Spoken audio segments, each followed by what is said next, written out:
other day na niliingia kwa shida mingi na wanaume wengi. Nilisema ile siku tutapata nafasi ya kubadilisha katiba, I don't know when that will be, but if we ever get, nikasema mimi proposal yangu ni hii kiti ya governor tuachie our women leaders because they do better. Na hawaibi. Wanaume shida yetu ni wizi. Sasa sikia women rep anapewa milioni 7 constituency mzima. County no per sub county per constituency. Sasa mama county wenyu with four constituencies, she has only 28 million.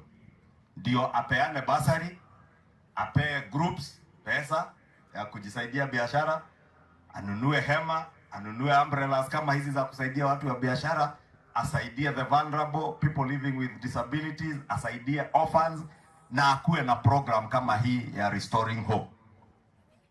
Kadamwele, ora hizo pesa ni modelo maineto.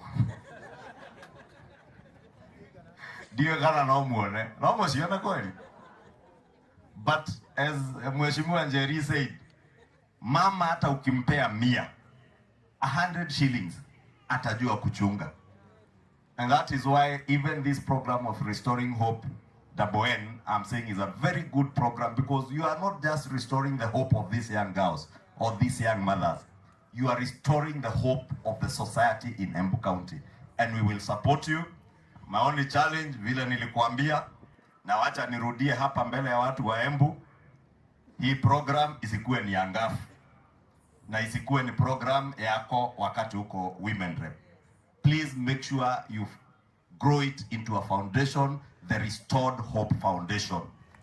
With time, it will grow beyond Embu County to the nation. Ile siku utataka kuwa president, hiyo ndio utakuwa unatuambia, I restored hope in Kiambu, in Kirinyaga, in West Pokot, sindio?